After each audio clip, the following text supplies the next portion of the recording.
Bismillahirrahmanirrahim. Assalamualaikum warahmatullahi wabarakatuh. Sampurasun. Alhamdulillahirabbil alamin wa bihi nasta'in wa ala umuri dunya waddin wa ala alihi wa sahbihi ajmain amma ba'du. Yang terhormat Ibu Kepala Sekolah, yang kami hormati rekan-rekan guru yang alhamdulillah pada kesempatan ini sudah hadir di ruangan ini dalam rangka kegiatan diseminasi yang atau aksi nyata dari calon penggerak angkatan 10, yaitu Ibu Yanti dan saya sendiri, Erang Arianto. Bapak Ibu yang kami hormati, acara yang akan dilaksanakan yang pertama adalah pembukaan, yang kedua sambutan dari Ibu Kepala Sekolah, kemudian yang berikutnya adalah paparan materi. Paparan materi yang pertama akan disampaikan oleh Ibu Arianti, kemudian paparan yang kedua akan disampaikan oleh saya. Baik Bapak dan Ibu yang kami hormati, untuk mengefektifkan dan mengefisienkan waktu yang kita miliki, mari kita buka acara ini dengan membacakan basmalah bersama-sama. Bismillahirrahmanirrahim. Mudah-mudahan acara dari awal sampai akhir Allah memberikan kemudahan, kelancaran dan juga kesehatan kepada kita semua. Baik, selanjutnya sambutan dari Ibu Kepala Sekolah. Pada Ibu Kepala Sekolah, saya silakan. Assalamualaikum warahmatullahi wabarakatuh. Waalaikumsalam warahmatullahi wabarakatuh. Alhamdulillahirabbil alamin wa bihi nasta'in ala umuri dunya waddin. Wassalatu wassalamu ala asrofil anbiya'i wal mursalin wa la haula wa la quwwata illa billahil aliyyil azim. Pertama-tama kita panjatkan kehadirat Allah Subhanahu wa taala yang Maha Ghaffur, sehingga pada hari ini dalam rangkaian diseminasi guru penggerak angkatan ke-10, salawat serta salam semoga terlimpahkan kepada junjungan kita Nabi besar Nabi Muhammad SAW. Pertama-tama mungkin saya ucapkan terima kasih kepada Bapak, kepada Bu Yud juga selaku guru penggerak angkatan 10. Semoga saya mengharapkan teruslah semangat dan jaga kesehatan, karena tugas guru penggerak itu banyak ya. Kita diporsil untuk bekerja siang malam, kadang malam juga terus bekerja online malah ya. Dan saya juga ucapkan terima kasih kepada Dewan Guru yang telah mendukung di sini ya.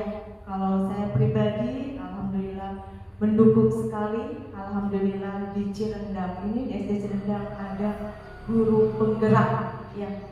Semoga nanti menyusul guru-guru yang lainnya menjadi guru penggerak juga ya. Kami mohon dukungan dari semua guru yang ada di sini. Apapun itu, kalau misalnya ada kegiatan dari guru penggerak, kita dukung. Kita selalu bergerak ya, karena dengan moto guru penggerak sendiri, bergerak, tergerak dan menggerakkan. Itulah moto guru penggerak. Setidaknya nanti Bu Yud di sini sesudah lulus dari guru penggerak, mau tidak mau harus menggerakkan teman-temannya. Harus bagaimana caranya guru penggerak bisa menggerakkan teman-temannya, baik dalam pembelajaran, baik dalam fasilitas maupun sarana dan prasarana yang ada di sekolah, terutama dalam program mengajarnya. Mungkin itu saja sambutan dari saya. Sekian, bila taufiq hidayah. Wassalamualaikum warahmatullahi wabarakatuh. Waalaikumsalam warahmatullahi wabarakatuh. Terima kasih kepada Ibu Kepala Sekolah yang sudah memberikan sambutan. Ya, sesuai dengan moto guru penggerak itu tergerak, bergerak dan menggerakkan. Boleh Bapak dan Ibu beranjak dari kursinya, dari tempat duduknya, kita berdiri supaya lentur. Nah,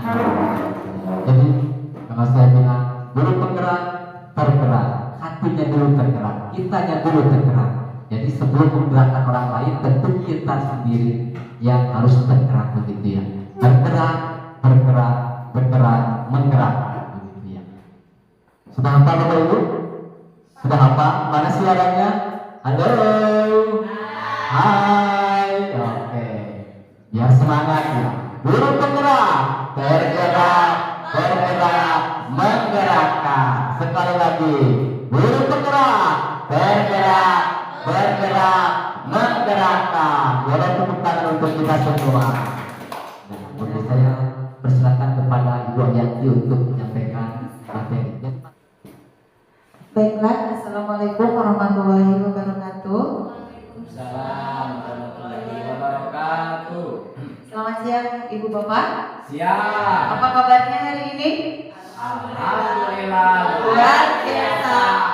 Allahu Akbar. Ya baik, terima kasih. Sudah senyumkah Anda semuanya pagi ini? Masih pagi siang ya? Baiklah, untuk yang pertama kalinya saya mengucapkan terima kasih kepada Bapak dan Ibu yang telah mau mengikuti rangkaian acara dari program Guru Penggerak. Saya sangat berterima kasih sekali kepada Bapak dan Ibu yang setidaknya mau menyempatkan waktu, membagi waktu dengan begitu banyak tugas-tugas yang harus kita kerjakan. Tetapi karena ini juga adalah tugas dari kami, maka dari itu saya berterima kasih sekali kepada Bapak dan Ibu sekalian. Baiklah, di sini saya akan memaparkan materi yaitu aksi nyata diseminasi tentang budaya positif. Tapi sebelum ke materi, di sini saya akan coba Bapak dan Ibu dulu sebelum ke materi ya, kita ada ice breaking dulu biar semangat begitu. Coba senyum selama 30 detik. Sementara Bapak dan Ibu jangan dulu senyum. Oke, siap? Enggak? Siap? Nah, sekarang Bapak dan Ibu saling berhadap-hadapan, saling bertatap-tatapan. Satu. Ya, enggak? Perhatikan temannya,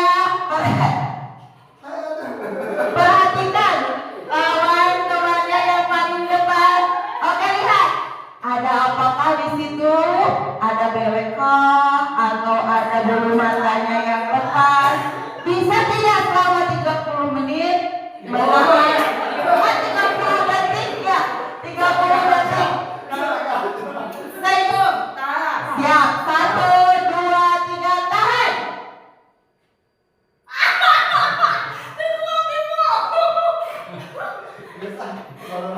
Oke, gimana Ibu? Sudah? Oke, terima kasih. Sudah semua kayak gitu ya? Oke, terima kasih Bangga. Kembali lagi ke tempat duduknya. Terima kasih. Oh my God. Selanjutnya, mari kita masuk ke materi yang pertama, yaitu kesepakatan forum diseminasi ini. Baiklah, di sini di dalam ruangan ini kita ada yang namanya kesepakatan dulu ya. Mau seperti apa? Kita keadaan di ruangan kelas seperti yang dicontohkan di situ, kita berpikir terbuka dan saling menghargai, kemudian menjadi pendengar yang baik, terus berpendapat, setelah dipersilahkan. Mungkin dari Bapak dan Ibu ada tambahan, kita membuat kesepakatan di dalam forum ini, apalagi selain dari yang 3 itu. Mau ditambahkan? Boleh.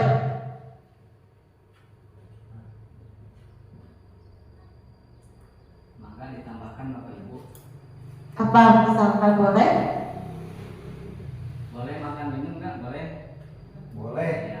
Ya boleh makan, minum. boleh sambil makan dan minum. Selanjutnya, Sampai lahir.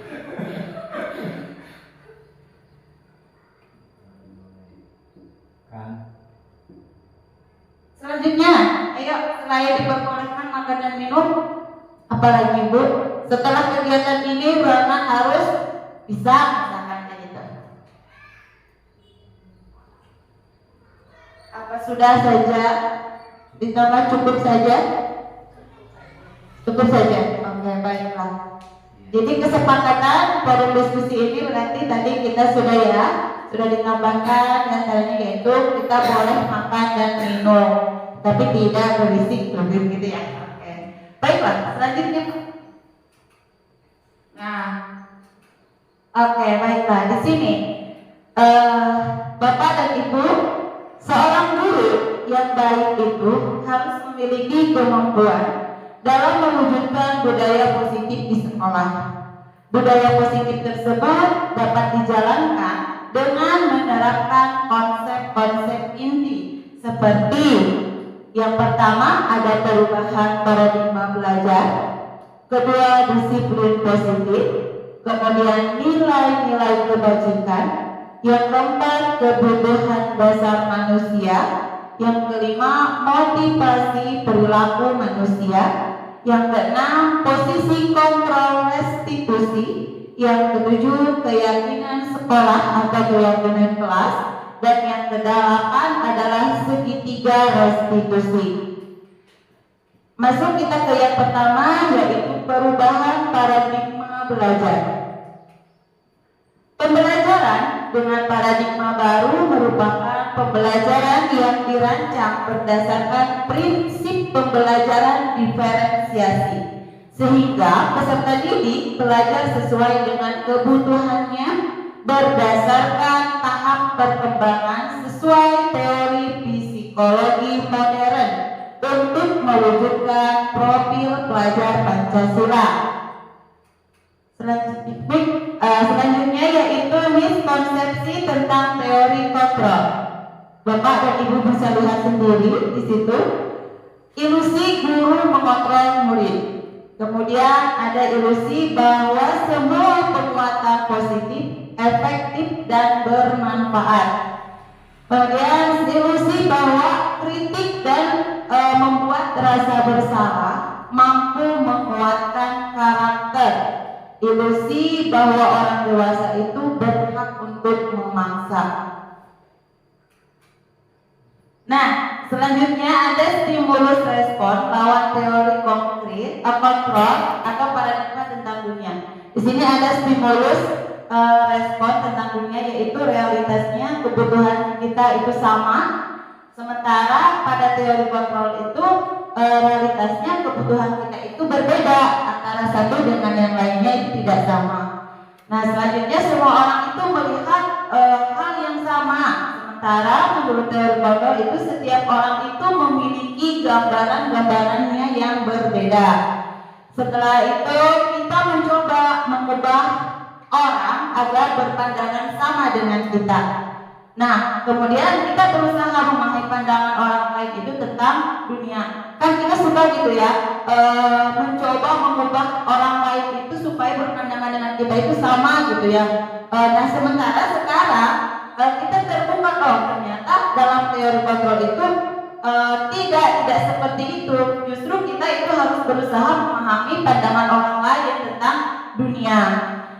Kemudian perilaku buruk dilihat sebagai suatu kesalahan. Nah, kalau dari teori kontrol itu semua perilaku memiliki tujuan. Ketika kita terhadap anak didik kita lah, perilaku anak yang setidaknya yang kita tidak suka, terkadang kita menganggap anak itu adalah suatu kesalahan, gitu kan?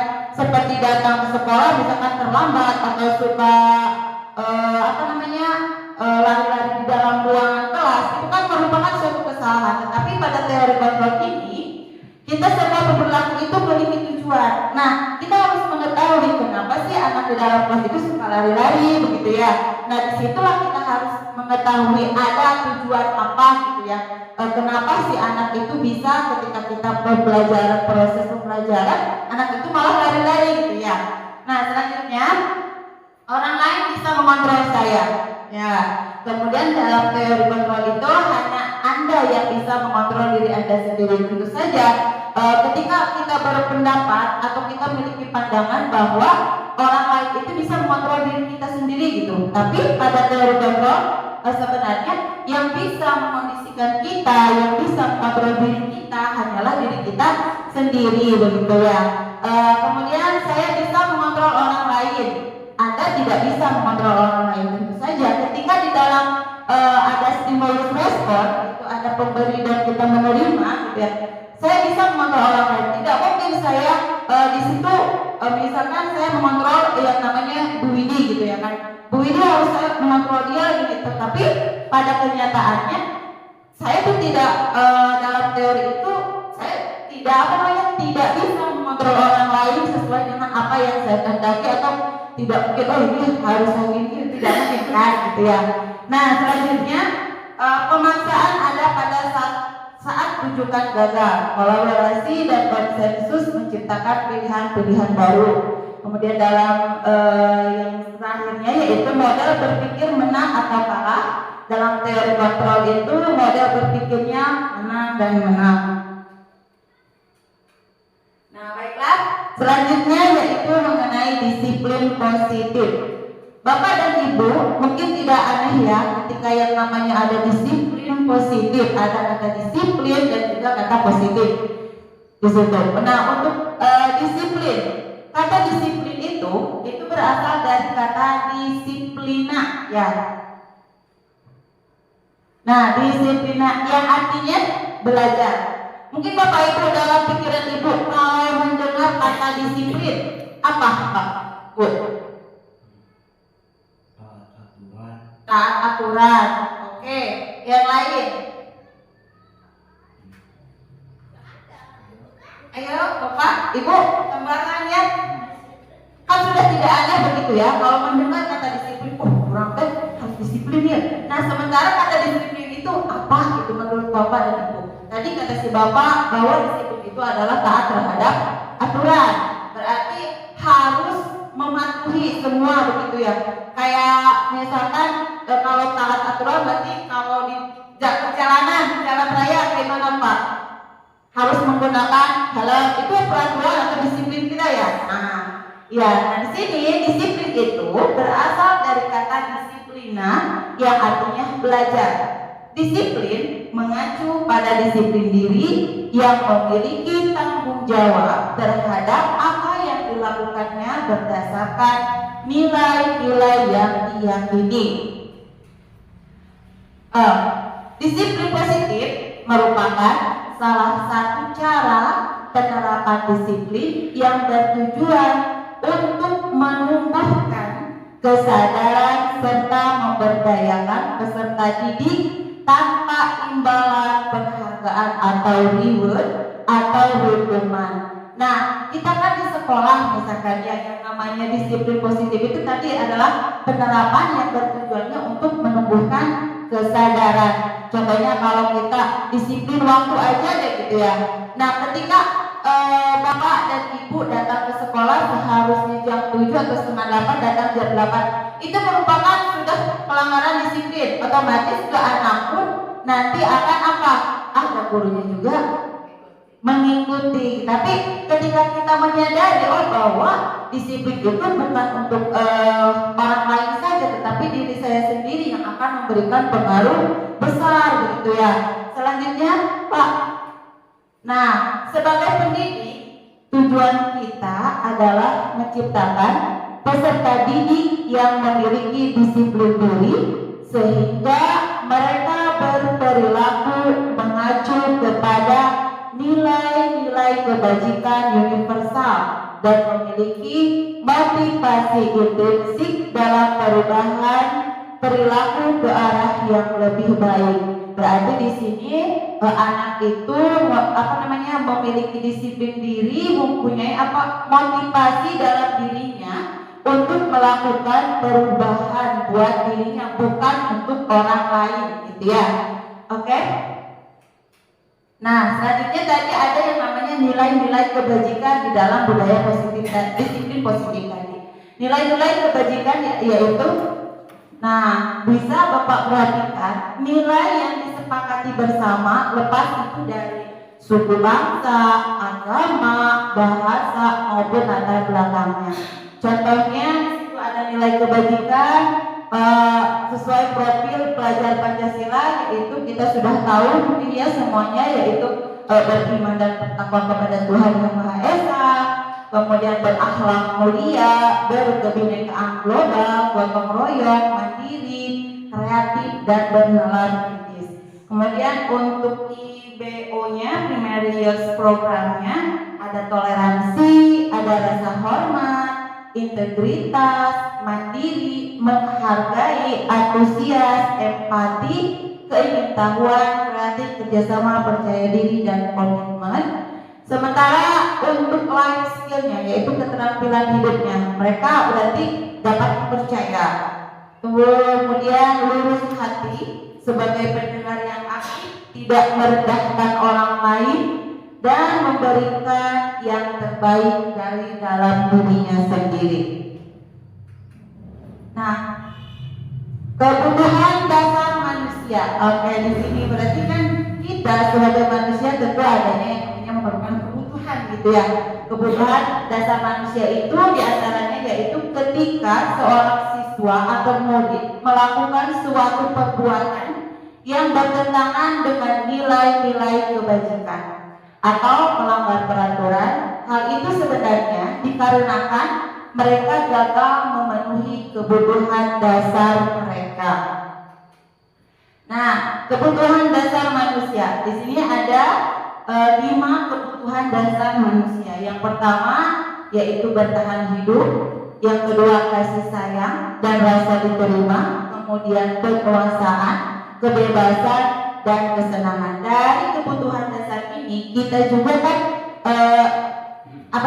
terhadap siswa-siswi kita ya, kepada murid-murid kita. Ketika tadi sudah dia melakukan kesalahan atau yang namanya melanggar disiplin, otomatis kita ingin tahu apa sih kebutuhan dasar yang mereka inginkan gitu, dan kenapa dia bisa melanggar peraturan itu, kenapa dia tidak menuruti apa perintah kita. Kita harus tahu apa yang dibutuhkan oleh anak didik kita, seperti itu ya.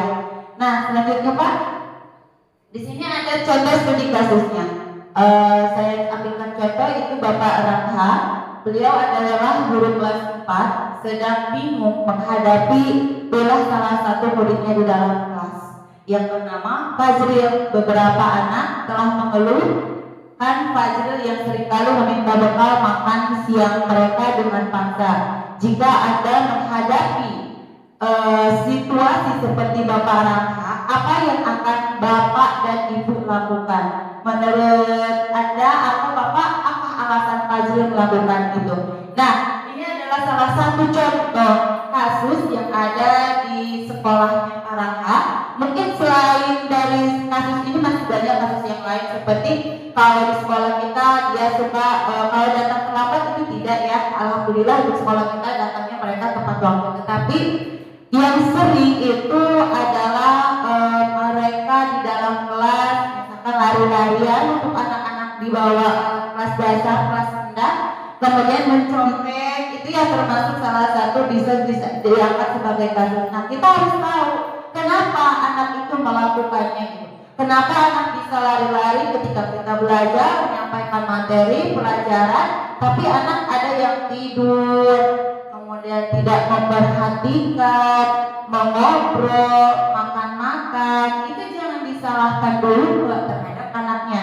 Tapi kita sebagai pendidik harus mengetahui alasannya kenapa dia melakukan hal tersebut. Sama dengan apa yang dilakukan Fajril. Otomatis kira-kira apa sih Fajril itu melakukan itu sampai mengambil makanan yang temannya gitu ya. Oke, kita bahas selanjutnya. Nah, di sini ketika Pak Rangha itu guru kelasnya, dia otomatis akan memanggil Fajril ya. Nah, alasannya ternyata apa? Karena ia lapar dan orang tuanya tidak membawakannya bekal makan siang. Maka kebutuhan dasar yang sedang berusaha dipenuhi oleh Fajril adalah kebutuhan untuk bertahan hidup, karena dia merasa dirinya lapar gitu ya. Nah, kenapa sih anak ini gak bisa ngambil makanan orang lain gitu kan, sementara dia lebih sehat misalkan gitu. Tapi alasannya yaitu karena orang tuanya tidak membawakannya bekal makan siang. Maka untuk mencukupi dia, karena dia lapar ya, salah satunya dia bisa mengambil makanan orang gitu ya. Untuk apa? Yang memenuhi kebutuhan dirinya sendiri daripada saya mati, daripada saya kelaparan gitu kan dek. Yang penting saya ngikut makanan yang teman aja gitu, walaupun tidak izin ataupun mereka temannya itu marah begitu ya. Yang penting saya, kebutuhan saya terpenuhi dan bisa bertahan untuk bertahan hidup gitu, atau disebut survival. Nah kemudian alasan yang keduanya yaitu karena dia merasa senang temannya jadi memperhatikan dia. Nah kadang kan Bu ya, kalau kita buat anak itu mencari perhatian begitu ya, mencari perhatian dari bapak dan ibu gurunya, apapun itu yang ngomong ke temannya, nyolek lah ya kayak gitu, karena itu salah satu dia ingin diperhatikan gitu ya. Nah ketika temannya melaporkan tindakannya itu pada gurunya dan gurunya memberitahu kepada orang tuanya sehingga orang tuanya jadi memperhatikan dia, maka kebutuhan dasar yang sedang dipenuhi Fajril adalah kebutuhan akan kasih sayang dan rasa diterima. Dari kasus itu kita ambil bahwa anak Fajril itu dia apa? Yang pertama tadi karena dia memenuhi kebutuhan dirinya, kemudian terus ingin diperhatikan, maka kebutuhannya yang paling didasari adalah kasih sayang dan rasa diterima. Oke? Nah, kemudian karena temannya jadi takut dengan dia dan menuruti keinginannya, maka sebetulnya Fajril sedang berusaha memenuhi kebutuhan dasarnya akan kekuasaan. Nah tadi contohnya yang lebih real aja, yang istilahnya anak-anak SD kita tuh malah uang jajannya teman-temannya gitu kan. Karena kan dia berarti di rumahnya bisa saja itu karena tidak dikasih uang jajan atau memang uang jajannya tidak cukup, datang ke sekolah jajan terus-terus, tapi ketika sudah waktunya istirahat dia tidak sudah punya uang lagi, terus dia lapar, dia berarti meminta-minta pada temannya. Ketika temannya tidak mengasih, otomatis temannya itu merasa takut, yang digebuk saya tambah gitu ya. Makanya tidak ya dia langsung saja memberikan uang itu dengan rasa takut gitu ya. Nah di situ berarti bahwa anak itu pada dasarnya menginginkan kekuasaan, jadi dia menguasai gitu kan. Namun kamu tuh ngasih ke aku ada apa gitu ya, seperti itu. Kalau anak kita ada ancaman, jadi mereka akan merasa ketakutan. Oke, selanjutnya Pak. Nah kemudian dia juga di situ bisa merasa bosan karena bekal makanan yang dibawakan ibunya dari rumah. Mungkin karena menu makanannya itu saja. Ketika lihat teman-teman yang lain menu makanannya pada enak, tapi dia mie lagi, endok lagi. Jadi dia pengen mencoba sesuatu yang baru gitu ya. Nah dari rumah karena ibunya selalu membawakan bekal yang sama, oleh karena itu dia ingin mencoba makanan teman-temannya yang beraneka ragam. Maka Fajril sedang berusaha memenuhi kebutuhannya akan kebebasan.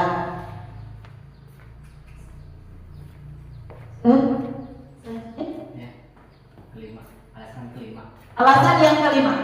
Oh ya, alasannya yang karena ia melakukannya karena iseng saja dan dia menikmati ekspresi wajah teman-temannya yang kesal. Ya, kadang gitu kan, ketika ada nanti laporan teman-temannya yang misalkan kasus yang tadi ya, yang mengambil uang teman atau meminta uang kepada temannya malah kayak dia kadang bu resep saya tambah, kemudian dia suka nangis gitu kan ya. Kemudian yang merasakan bahwa dia itu senang ketika melihat temannya menangis atau merasa memang kesusahan seperti itu ya. Terus karena diambil makanannya dan menurut dia ekspresi teman-temannya itu lucu, maka berarti Fajril sedang berusaha memenuhi kebutuhannya akan kesenangannya. Nah selanjutnya Pak. Oke, itulah tadi ada kebutuhan dasar. Ya, kebutuhan dasar manusia ya. Di antaranya tadi apa Ibu? Masih ada yang ingat? Selain kesenangan, kekuasaan, kemudian bertahan hidup, dan lainnya kasih sayang. Oke, terima kasih, berarti Bapak dan Ibu memperhatikan. Nah, oke baiklah Bapak Ibu, tadi materi ada 8 materi, saya sudah menyampaikan tentang materi Mary. Selanjutnya sebelum kita melanjutkan ke materi yang berikutnya, mungkin tadi agak Ibu lemah. Boleh tanya jawab dulu. Oh iya boleh. Sebelum kita jawab, kita coba merefreshkan lagi otaknya Ibu. Duduk yang cantik, duduk yang manis, boleh tersenyum, boleh tersenyum. Oke, tapi di sini sebelum kita melakukan tanya jawab, Bapak Ibu siap ada peregangan tangan dulu? Mau peregangan tangan? Oke, siap. Ada di sini saya akan melakukan tepuk wow. Ya. Oke, siap. Apa namanya tepuk wow? Ketika saya bilang tepuk wow, oke, ya. Tepuk wow, oke. W, O, W, wow. Ya, siap kita Ibu? Ya. Oke, siap. Ibu dan Bapak harus bergerak di sini kita biar awet muda gitu ya. Oke, sekali lagi. Tepuk wow. Oke. W, O, W, wow. Oke, terima kasih.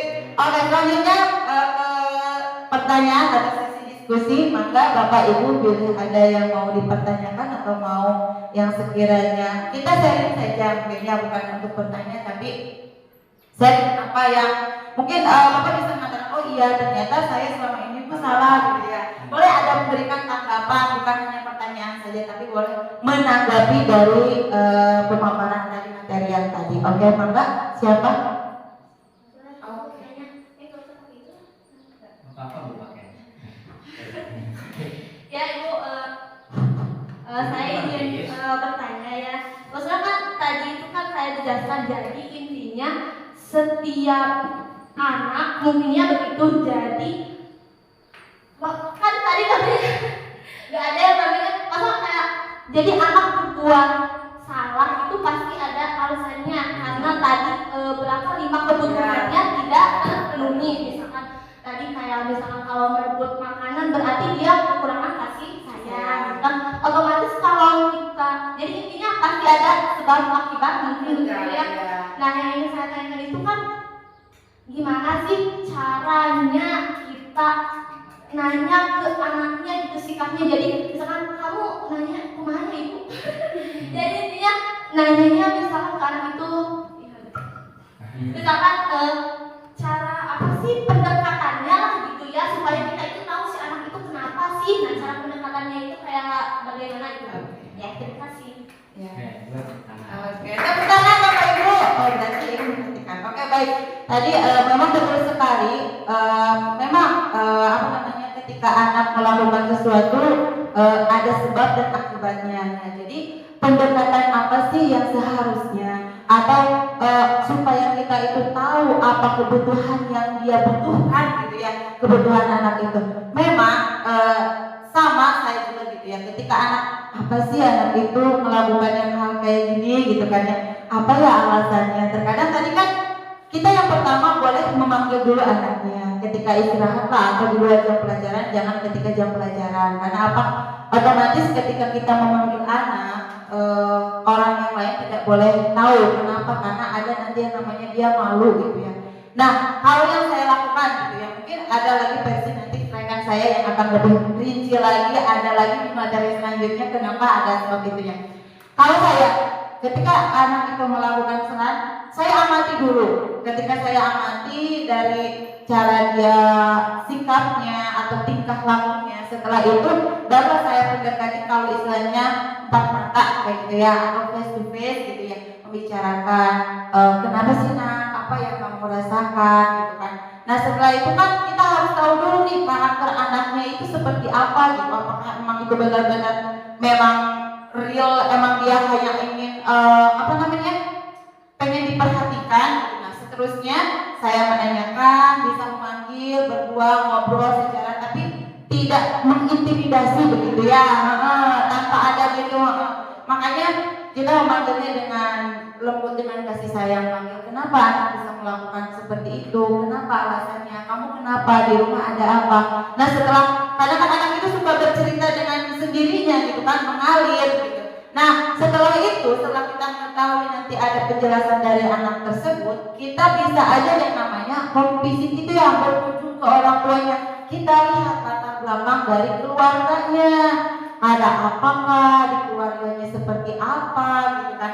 Baru nanti ketika kita sudah mengetahui kondisi di rumahnya atau latar belakang orang tuanya, keluarganya, oh ternyata kita balik lagi ke sekolah, kita kembali lagi ke anak, kita perhatikan lagi dia, oh saya tahu begitu ya, ini ternyata sebabnya adalah anak ini di rumahnya misalkan ada memang kurang perhatian atau kedua orang tuanya yang bekerja kayak gitu ya, yang ke Saudi dia dititipkan ke saudaranya atau ke neneknya seperti itu ya.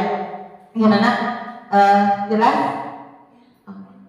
Nanti di selanjutnya ada di materi bisa lebih diperjelaskan lagi ya, ada cara-caranya. Oke, baiklah, selanjutnya materi selanjutnya terima kasih. Itu materi yang saya sampaikan. Selanjutnya pemaparan materi yang kedua yaitu akan disampaikan oleh rekan saya Bapak Rangga. Kepada Bapak Rangga saya Iya, persilakan. terima kasih buat yang baik. Bapak dan Ibu yang kami hormati, selanjutnya ada 4 materi lagi yang ingin saya sampaikan. Motivasi perilaku manusia. Oke. Motivasi perilaku manusia itu ada 3. Ya, yang pertama untuk menghindari ketidaknyamanan atau hukuman. Datang setiap pagi sebelum bel berbunyi. Motivasinya karena menghindari ketidaknyamanan atau dihukum. Berikutnya, motivasi yang kedua adalah untuk mendapatkan imbalan atau penghargaan dari orang lain. Contoh, ketika kita memberikan tugas kepada murid-murid kita, nah, setelah memberikan tugas kemudian kita berikan nilai. Nah, kalau ada murid yang mencapai nilai yang maksimal misalkan 100 begitu ya, maka Kalau di kelas bawah, kelas bawah biasanya diberikan bintang begitu ya. Nah, motivasi anak untuk mengerjakan tugas sehingga mendapatkan nilai 100 itu karena motivasinya ingin memberikan imbalan. Bagaimana ketika kebiasaan itu dilaksanakan, tiba-tiba bapak ibu gurunya lupa membuat bintang. Apa yang terjadi pada murid kita? Sudah capek-capek mengerjakan tugas, nilainya 100. Pak, saya sudah nilainya 100 begitu ya, dapat bintang. Kata saya ke Saina, aduh Saina maaf, bapak lupa belum membuat bintangnya buat triwulan gitu ya, berpenghargaan. Apa yang akan terjadi pada diri murid itu? Akan betul Bu. Ya, jadi anak akan merasa kecewa. Berikutnya motivasi yang ketiga untuk menjadi orang yang mereka inginkan dan menghargai diri sendiri dengan nilai-nilai yang mereka percaya. Setiap pagi datang pukul 6.30 ke sekolah. Ya, bukan apa-apa. Yang pertama, motivasi yang muncul adalah saya harus bisa menghargai diri sendiri, menghargai waktu. Jadi tidak ada motivasi yang datang dari luar, karena datang dari sendiri. Kalau kita bayangkan ibu kepala sekolah, bapak ibu guru, muridnya datang tepat waktu, bagaimana kondisi di sekolah? Ya, tentu akan kondusif, akan nyaman, begitu ya, sesuai apa yang kita harapkan. Tentu ini dilakukan upaya secara terus begitu ya. Nah, siapa yang harus menjadi role model? Ya, tentu kita ya, sebagai guru. Ada pepatah yang mengatakan guru di buku dan di buku ya, apa ucapannya, kemudian juga ditiru tingkah lakunya begitu ya. Jadi akan muncul ya ke dalam diri kita, juga ke dalam diri murid-murid kita. Yang ideal dari ketiga motivasi ini adalah motivasi yang ketiga, ya, menjadi orang yang mereka inginkan, yang atas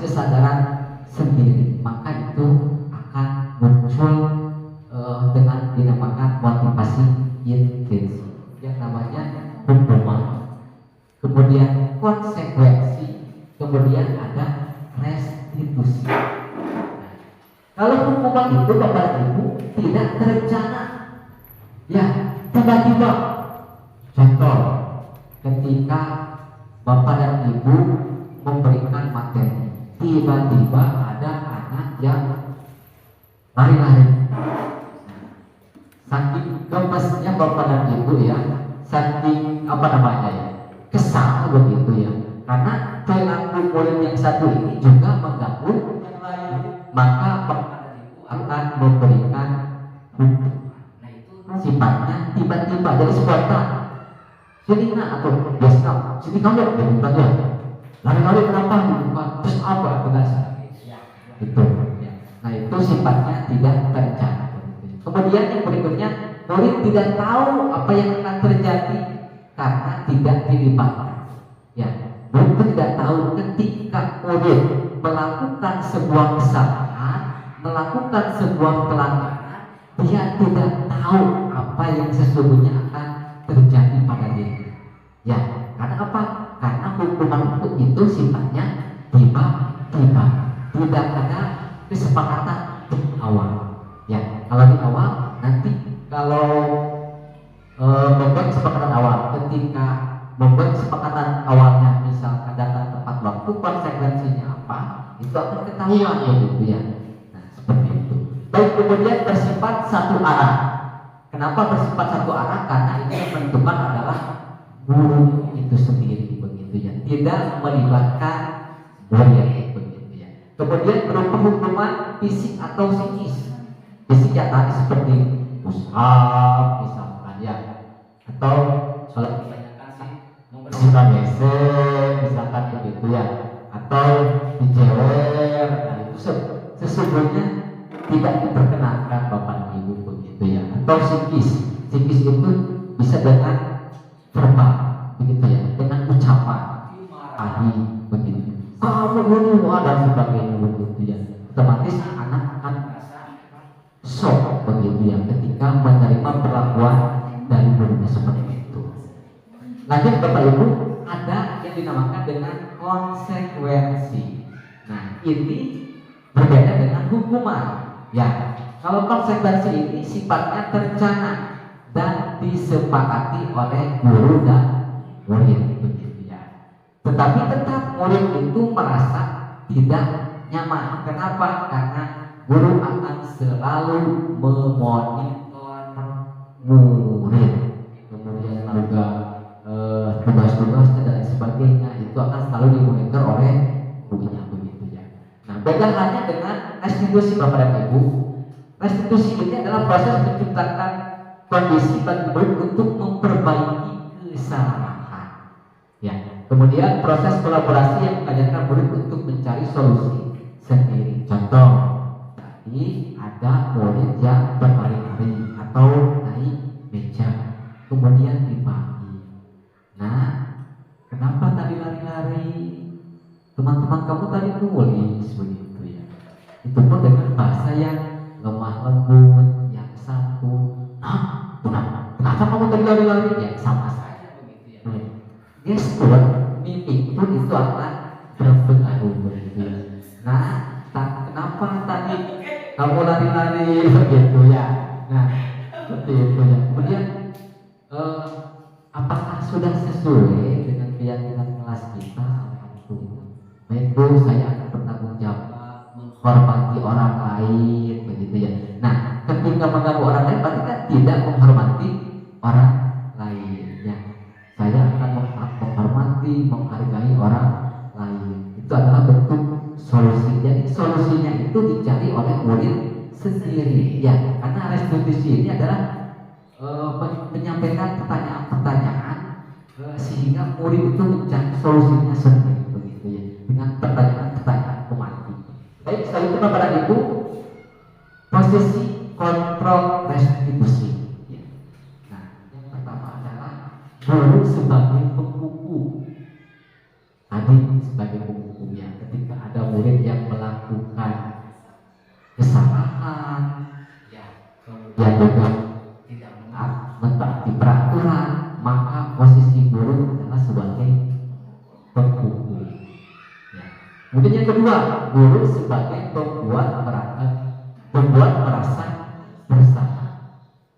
Kalau pembuat merasa bersalah itu muridnya dipanggil, ya, kemudian duduk dengan kita, kemudian kita sampaikan, nah kenapa seperti itu, kamu tidak kasihannya sama bapak dan seterusnya. Sehingga anak itu sampai mengeluarkan air mata. Nah, posisi guru ada pada merasa bersalah. Nah, berikutnya guru sebagai teman. Nah, ini ya, guru sebagai teman, pemantau. Guru sebagai pemantau. Jadi ketika ada guru yang salah melakukan pelanggaran begitu ya, maka tadi ya murid itu tidak merasa nyaman begitu ya. Nah, guru sebagai manajer Bapak dan Ibu ya, guru sebagai manajer. Nah, ini posisi kita sebagai guru sejatinya ada pada posisi sebagai manajer ya. Nah, Bapak dan Ibu bisa dilihat ini adalah 5 posisi kontrol. Nah, ini ada beberapa contoh. Ya, ketika guru sebagai pembuku, nih, guru itu menghardik, ya, menunjuk, menyakiti, menyindir, begitu ya, seperti itu. Aku ini dan seterusnya begitu. Nah, ketika posisi gurunya membuat rasa bersalah, apa yang dilakukan guru? Berceramah dan mengatakan seharusnya dan seterusnya, ibu kecewa, bapak kecewa dengan kamu, begitu ya. Kemudian posisi teman membuat alasan-alasan untuk muridnya, begitu ya, membuat alasan-alasan untuk muridnya. Kemudian pemantau ini menghitung dan mengukur, artinya kesalahan anaknya, kesalahan, begitu ya. Kemudian manajer itu mengajukan pertanyaan-pertanyaan yang tadi. Nah, kenapa lakukan hal itu? Ya. Kemudian motivasi apa yang latar belakangi? Ya. Nah, dari beberapa pertanyaan itu, Bapak dan Ibu betul Pak? Ya, Bapak dan Ibu nanti akan mengetahui ya dari 5 kebutuhan manusia itu mana yang belum dipenuhi oleh murid tersebut, begitu ya. Oke. Kemudian selanjutnya pada penghukuman dia. Kalau kamu tidak melakukan, awas ya, rasakan. Ya, biasanya kan sambil melotot tunjuk tangan, awas, begitu ya. Ini posisi kita sebagai penghukum. Ya, siapa di sini? Ada. Ya. Nah, ya. Kemudian kalau pembuat merasa bersalah bagaimana? Kamu seharusnya tahu ibu lelah sekali, begitu ya, dan seterusnya. Ya. Jadi Bapak dan Ibu, ya, di antara 5 posisi kontrol ini sejatinya kita sebagai guru berada pada posisi sebagai manajer, merefleksi lah, begitu ya, merefleksi kegiatan yang sudah dilaksanakan di kelas, di sekolah, ada pada posisi yang mana pada diri. Coba dulu ya, mana? Penghukum, membuat merasa bersalah, teman, pemantau atau manajer? Coba. Tindakan-tindakan yang sudah kita lakukan ya, tindakan-tindakan yang sudah kita lakukan kepada murid kita. Nah, dengan kan begini, kita sering juga menjadi penghukum, ya. Kemudian kita juga menjadi pembuat rasa bersalah. Kemudian juga menjadi teman, menjadi pemantau, juga kita menjadi manajer. Dari kelima posisi kontrol ini kita sudah pernah melakukan, tetapi sejatinya guru berada pada posisi manajer. manajer, begitu ya. Jadi paradigmanya sudah mulai diubah. Kemudian ibu selanjutnya, nah ini ya, sebagai manajer, guru dapat berbuat sesuatu bersama murid, mempersilahkan murid bertanggung jawab dan mendukung murid agar dapat menemukan solusi. Begitu ya. Seperti tadi ditanyakan dulu, kemudian apakah sudah sesuai dengan keyakinan kelas dan seterusnya. Nanti akan saya berikan contoh ya, contoh bagaimana posisi kontrol ini ya. Lanjut. Nah, selanjutnya Bapak Ibu tentang keyakinan sekolah atau keyakinan kelas. Bapak dan Ibu, kenapa keyakinan kelas? Karena tadi kalau keyakinan kelas itu dibuat ya dari diri sendiri, kemudian juga melibatkan apa yang melibatkan? Apa yang melibatkan? Yang melibatkan antara guru dengan murid, begitu ya. Lanjut. Nah, keyakinan kelas itu kepada ibu, guru berperan dalam mewujudkan terbentuknya keyakinan sekolah atau kelas dengan adanya kesepakatan ya, dengan adanya kesepakatan antara guru dengan murid, begitu ya. Kalau peraturan itu dibuat satu arah, dibuat oleh guru, begitu ya. Jadi murid hanya menerima peraturan yang sudah jadi, ya sudah ditetapkan, begitu ya. Tapi keyakinan kelas tidak, ya diwujudkan atau dibuat, tetapi diawali dengan kesepakatan dulu. Begitu ya. Selanjutnya keyakinan sekolah atau kelas berupa pernyataan universal yang mudah diingat dan dipahami dan harus diterapkan di lingkungan sekolah. Nah, jadi kalau keyakinan kelas itu kalimatnya harus kalimat-kalimat yang positif. Ya, contoh misalkan kalau tidak boleh berisik atau jangan berisik, begitu ya. Nah, coba kalau kalimat positifnya apa? Jangan berisik, tidak boleh berisik. Coba. Diganti dari Ya. kata-katanya itu Nah, gitu ya. Ya, jadi kata-kata yang sudah ada itu diubah menjadi kalimat yang positif. Misalkan duduk yang tertib, apalagi bagus. Belum hargai orang lain, misalkan begitu ya. Kemudian kalau yang suka isengin temannya, ya kalau ada yang temannya lari, misalkan disenggol, ada yang temannya duduk, misalkan dicubit. Nah, kira-kira kalimat positifnya apa? Bolehkah saya mencubit temannya? Bolehkah saya mencubit temannya? Apa bagus tuh ya, begitu ya. Nah, kalimat itu mudah diingat, dipahami, dan juga bisa diterapkan. Ya tadi saling menyayangi, misalkan begitu ya. Nah, kalau mencubit berarti kan tidak ada rasa simpati terhadap temannya, begitu ya. Maka dia melakukan temannya seperti itu. Maka apa yang dibutuhkan? Ya rasa saling menyayangi. Memang selanjutnya Bapak Ibu, ini contoh ya, ini contoh Keyakinan sekolah atau kelas yang sudah dibuat ya. Misalkan setiap anggota kelas itu belajar, kemudian senang, melakukan tugas, saling menghargai, kemudian merasa aman ya. Kemudian ini selalu bersikap positif, senantiasa menjadi diri terbaik ya. Kemudian ini percaya dan menghormati, gitu ya. Nah, ini adalah kalimat-kalimat positif dari keyakinan kelas. Jadi kalimatnya tidak panjang-panjang, begitu ya. Mudah dipahami, mudah diingat, yang juga sejatinya bisa diimplementasikan atau diterapkan baik di kelas ataupun di sekolah.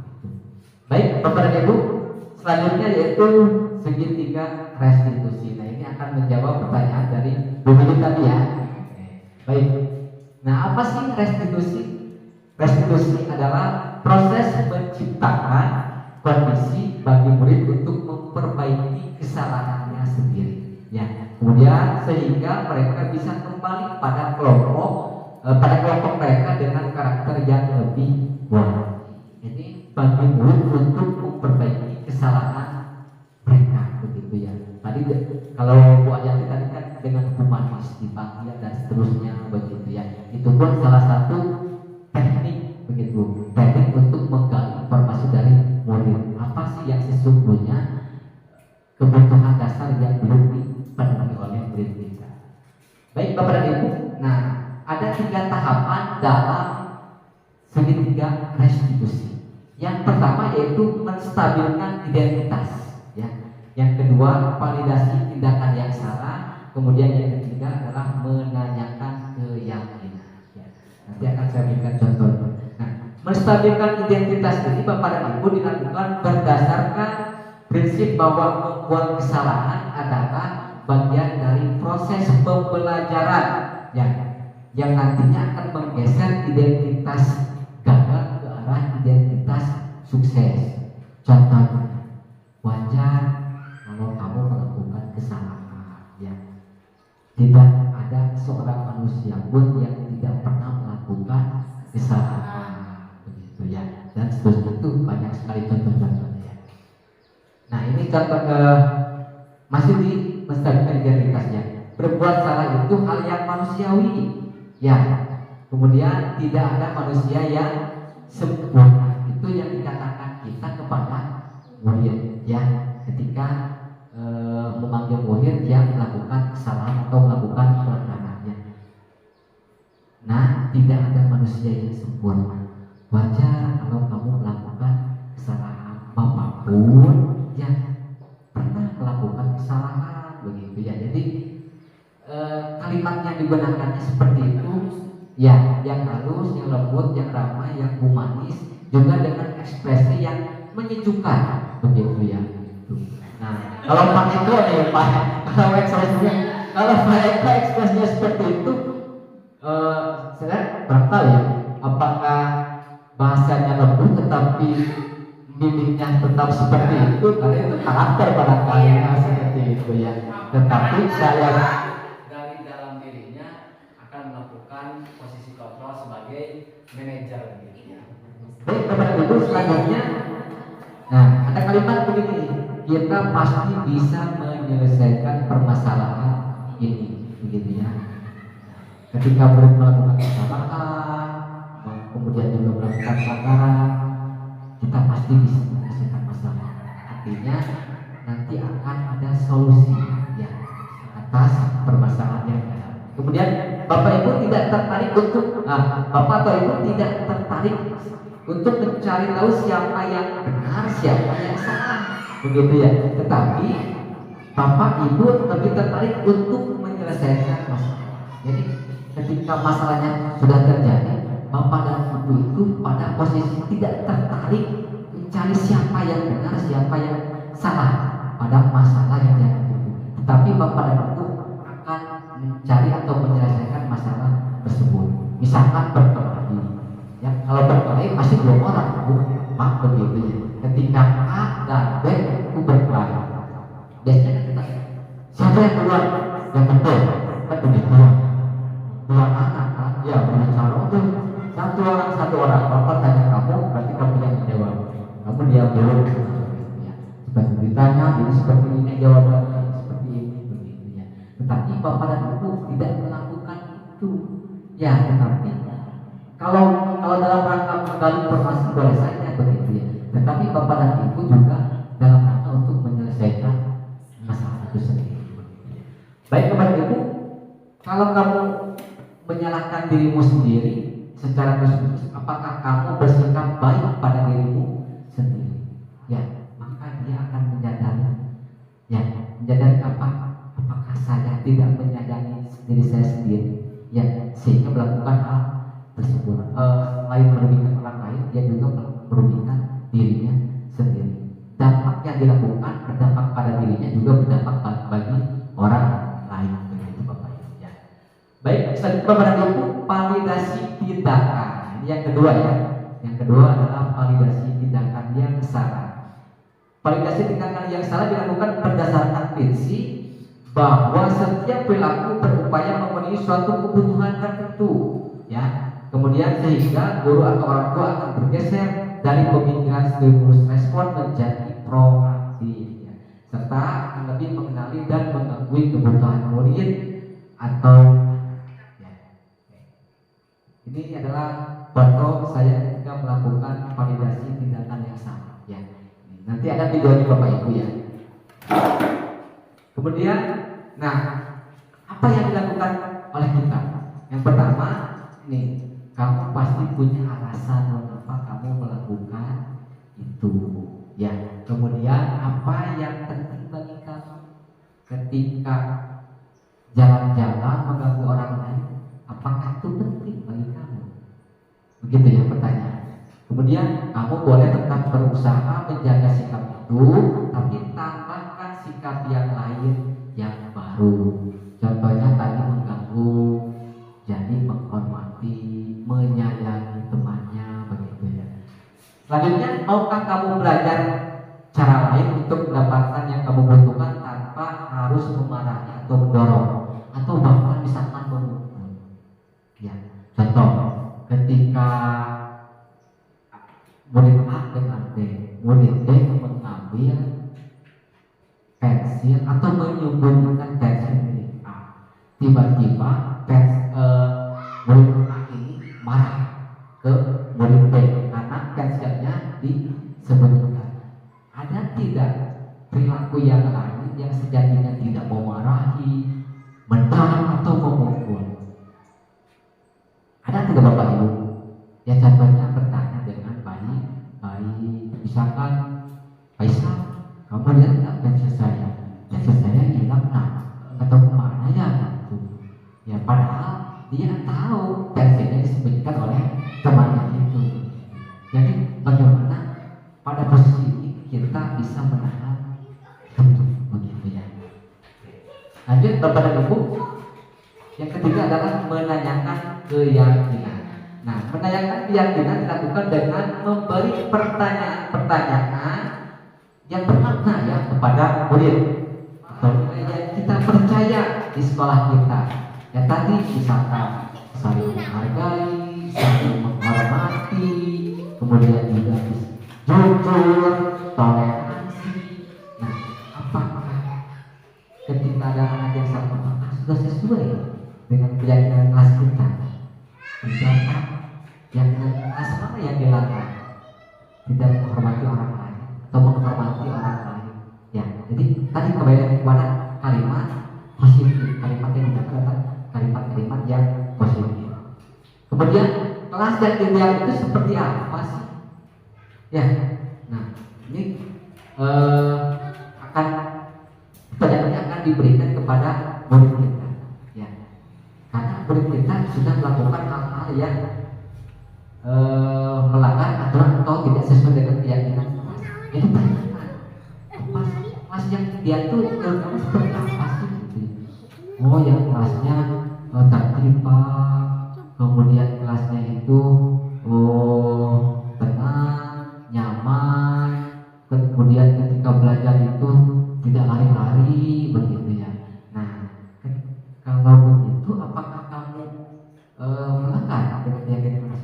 Ya Pak, saya tidak sesuai dengan apa yang tadi sepakati dalam keyakinan kelas. Jadi itu akan dengan sendirinya muncul dalam pikiran murid itu sendiri. Kemudian apa yang kamu rasakan? Ya, ketika melakukan itu, apa sih yang kamu rasakan? Bersalah, ya, atau biasa-biasa saja, atau ada perasaan yang lain yang disimpulkan dari anak itu ya. Baik Bapak dan Ibu, ini ada sebuah contoh video yang sudah saya implementasikan ya, tentang penerapan segitiga restitusi. Ya, sebelum ke sini tadi saya juga menambahkan jawaban dari Ibu Yanti yang terkait dengan pertanyaan yang Ibu. Nah, pendekatannya menggunakan pendekatan yang ya. Yang pertama apa tadi? Menstabilkan identitas. Yang kedua kemudian validasi tindakan yang salah. Kemudian yang ketiga adalah menanyakan keyakinan. Itu Bu ya. Sebetulnya kita sudah melakukan itu. Ya, tetapi secara konsep ini kita tidak tahu ini konsep apa, ini teori apa, begitu ya. Kita kan sering menanyakan seperti itu pada begitu. Kamu kenapa melakukan itu? Ya, terus begitu kan ya. Apakah sampai begitu ya. Nah, lebih ke itu begitu. Ya, ya. Nah, gitu. Kenapa kan itu juga akan bisa dilihat posisi kontrol kita ada di mana? Ya, apakah posisi kontrol ada di penghukum, pembuat merasa bersalah, teman, teman, kemudian pemantau atau manajer? Ya, jadi menyelesaikan masalahnya dengan pendekatan segitiga restitusi. Posisi kontrol kita ada pada posisi kontrol sebagai manajer.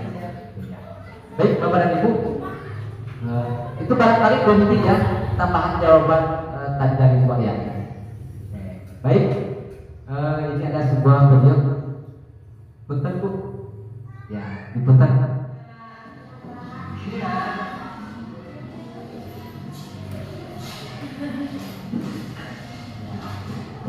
Silakan dulu.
Sudah Bu ya. Bapak Ibu, saya iya. Ya, Bapak Ibu, itu adalah contoh penerapan segitiga restitusi dalam penyelesaian masalah. Jadi tahapannya dari mulai menstabilkan identitas, kemudian validasi tindakan yang salah, kemudian keyakinan, yang menanyakan keyakinan. Baik, bagian penutup Bapak dan Ibu ya. Tapi sebelum ditutup barangkali ada pertanyaan atau tanggapan atau kita berbagi pengalaman begitu ya. Berbagi pengalaman apa yang dialami, kemudian istilahnya kita berbagi praktik baik Bu ya. Jadi kalau kita menemukan permasalahan kemudian diselesaikan dan berhasil, maka hal itu harus kita bagi kepada teman yang lain. Barangkali teman yang lain juga menghadapi masalah yang sama, maka akan ada solusi atas permasalahan itu. Maka boleh pertanyaan, boleh tanggapan, apalagi ya Ibu, maka atau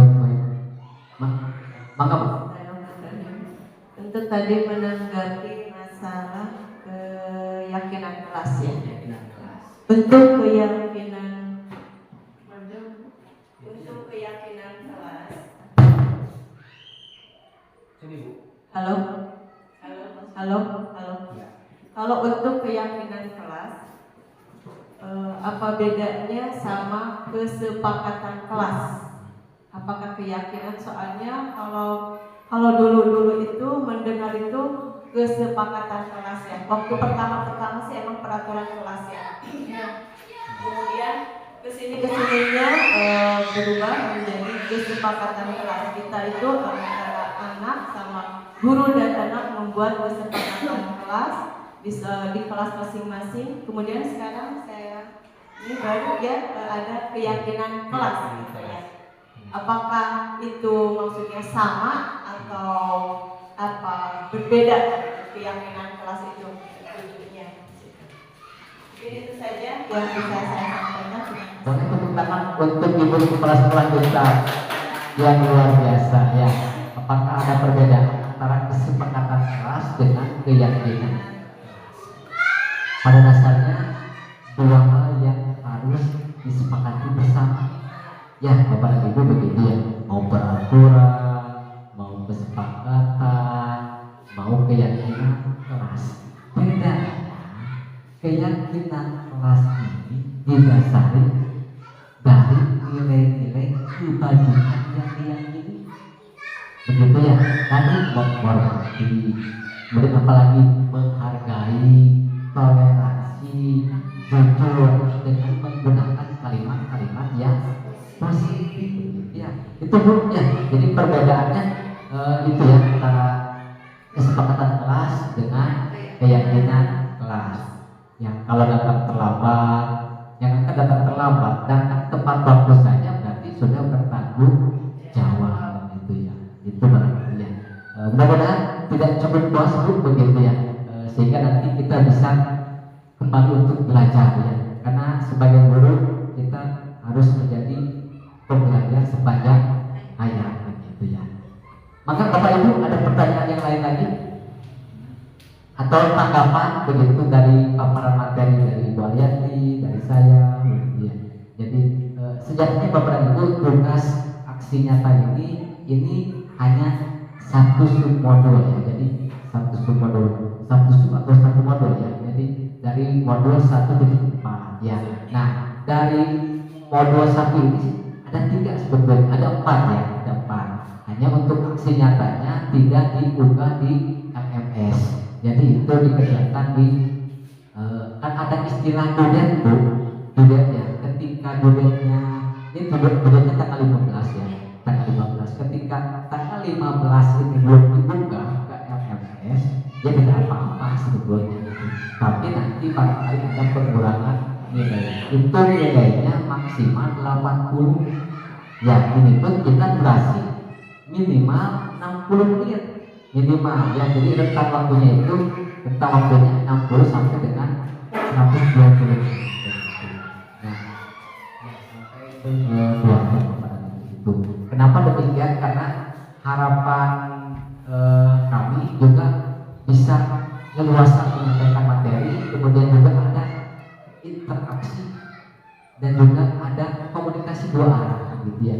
Kami menyampaikan materi, kemudian Bapak dan Ibu juga bisa menanggapi ya, bisa menanggapi dalam bentuk pertanyaan begitu ya, atau berbagi pengalaman dari apa yang pernah Ibu, oh ternyata iya ya gitu ya, saya itu pernah melakukan konsepnya seperti ini, teorinya begini, begitu ya. Jadi pengalaman itu Bapak dan Ibu sejatinya pernah kita alami, tetapi secara teoritis, secara konsep kita baru mengenal. Lebih semangat lagi Bapak dan Ibu, mohon berdiri. Silakan Bapak dan Ibu, silakan berdiri. Silakan Bapak dan Ibu untuk menentukan siapa hitam, siapa hijau. Ya, Bapak dan Ibu, silakan diskusi. Ibu mau hijau atau Bapak mau hijau? Ya. Ibu hitam, Bapak hijau. Maka Ibu hijau, Ibu hitam ya. Oke. Sudah paham ya? Jadi sudah tahu ya mana hijau, mana hitam. Kalau saya sebut hijau, yang hijau ya. Nah, begitu ya. Oke. Jadi yang hitam menghindar begitu ya. Doa ganti boleh. Nah. Lagi. Nih. Nah, gitu ya. Ya, oke, coba. Hijau. Hijau mana hijau? Hijau. Yang hijau dulu. Hijau, angkat tangan hijau. Hitam. Nah, jadi sudah tahu ya. Jangan nanti dipanggil hijau yang seperti ini. Nah, gitu. Tekankan. Nah, iya. Nah, gitu ya. Ya. Ini percobaan dulu ya. Konsentrasi. Hitam. Kenapa dua-duanya menghindar? Yang hitam itu. Kenapa dua-duanya menghindar? Gak apa-apa. Bagus. Nah, siap. Kalau saya sebut hitam pukul, hijau menghindar. Ini kenapa misalnya sama kantor ada yang menghindar? Ya, baik siap. Ya. Belum. Hitam.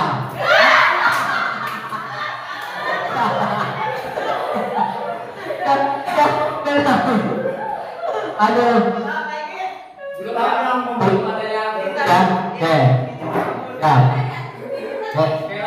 Sekali lagi ya. Apakah siapa hitam, siapa hijau? Hijau. Ada nggak? Nggak ada ya. Harus kita lihat bantu. Bangga Bapak Ibu, silakan duduk kembali ya. Tepuk tangan untuk kita semua. Luar biasa. Hijau kenapa dua-duanya dari ya menghindar begitu ya. Nah, apa yang apa yang bisa diambil dari konsentrasi? Apalagi Bu? Kerjasama. Apalagi Bu? Kecepatan. Nah, begitu. Ulang menunjukkan tengah tahun gitu ya, gitu turun menghindar ini biasanya pasti kena pukul temannya, gitu ya. Baik kepada Ibu yang kami hormati, itu barangkali paparan materi dari saya ya, yang 4 materi begitu ya. Tadi sudah disampaikan 4 materi oleh Bu Yanti. Tentu dalam pemaparan materi ini banyak sekali kekurangan, banyak sekali hal-hal yang tentu Bapak dan Ibu belum dipahami dengan baik. Maka oleh karena itu tetap kita harus menjadi pembelajar sepanjang hayat begitu ya. Selama hayat mengandung badan, maka kita harus terus belajar. Tetap semangat Bapak dan Ibu, yakini bahwa apa yang kita lakukan sebagai guru, sebagai pendidik sejatinya adalah menuntut kekuatan kodrat yang dimiliki oleh murid-murid kita. Guru bukan menuntut apa yang sesuai diharapkan oleh kita, tapi guru menuntut kekuatan kodrat yang dimiliki oleh peserta didik kita, oleh murid-murid kita. Itu saja barangkali Bapak dan Ibu, saya